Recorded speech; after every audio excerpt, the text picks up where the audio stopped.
we are chemical systems. I mean, I hate to break it to you folks, but we're made of drugs, right? Yeah. That's why drugs work. We're biochemical engines. Our brains are biochemical engines that run on neurotransmitters.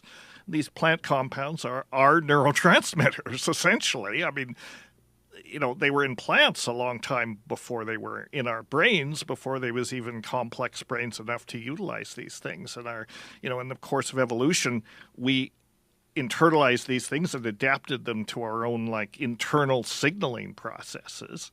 So now we have the neurological tools, if you will, to talk to the plants. They've always been talking to us. Now we can actually have a conversation.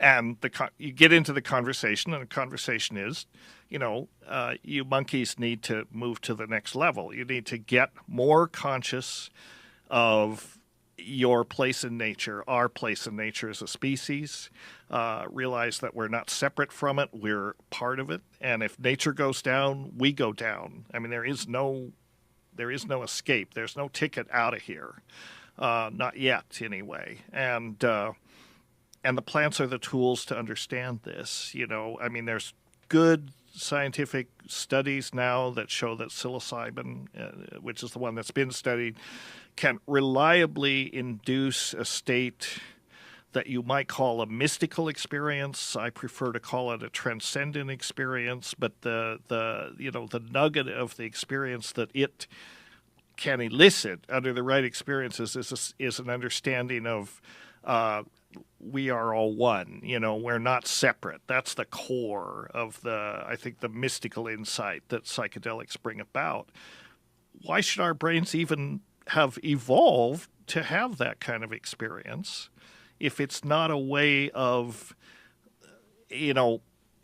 kind of, I don't know, being able to initiate that conversation with the rest of species? I mean, they're counting on us, because never before civilization and humanity has impacted nature in adverse ways as long as we've been around, as long as we've had fire. I mean, fire back in the Paleolithic and even earlier was a tremendously, not necessarily destructive force, but it was a transformative force on ecosystems.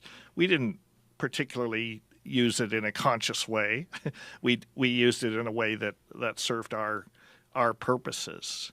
But now, with 7 billion people on the earth and counting, and technologies that no one ever imagined that we'd have at our fingertips, what we do now really matters, because before that, nature, the homeostatic mechanisms that tended to keep nature in balance, we could cause tremendous ecological destruction, and nature would eventually, that would fade away and nature would come back into balance. Now we're actually in danger of permanently screwing up those mechanisms. So we actually have to kind of consciously intervene or be conscious of what we're doing, because the consequences of what we do are just so much greater.